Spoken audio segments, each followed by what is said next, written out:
பயிற்சி 3.9ல் செகண்ட் சம்மு இதில் வந்து சால்வ் பண்ணிக்கலாம். ஃபஸ்ட்டு என்ன கொடுத்துருக்காங்க, X square plus 3x plus constant வந்து இல்லை, அதனால் 0ன்னு ஆட் பண்ணிக்கலாம். இப்போ இது வந்து என்ன ஃபைண்ட் அவுட் பண்ண சொல்லியிருக்காங்கன்னா, இருபடி சமன்பாடுகளின் மூலங்களின் கூடுதல் மற்றும் பெருக்கல் பலன் காண்கன்னு சொல்லியிருக்காங்க. மூலங்களின் கூடுதலும் பெருக்கல் பலன் கண்டுபிடிக்கிறதுக்கான ஃபார்முலா என்ன, மூலங்களின் கூடுதலை கண்டுபிடிக்கிறதுக்கு alpha plus beta equal to -b divide a. அதுவே மூலங்களின் பெருக்கல் பலனை கண்டுபிடிக்கிறதுக்கு formula alpha beta equal to c divide a. இப்போ நம்மளோட ஈக்குவேஷனுக்கான பொது வடிவத்துக்கான ஃபார்முலா என்னன்னு எழுதணும்.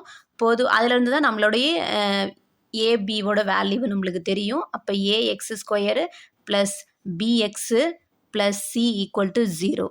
இப்போ இந்த ஈக்குவேஷன்லேருந்து ஏவோட வேல்யூ என்னென்னு எழுதிக்கலாம். எக்ஸ் ஸ்கொயரோட கீழே தான் ஏவோட வேல்யூவு, பியோட வேல்யூவு எக்ஸோடைய கீழே தான் பியோட வேல்யூவு, சியோட வேல்யூவு கான்ஸ்டன்ட் தான் சியோட வேல்யூ. அதை எடுத்து எழுதியாச்சு.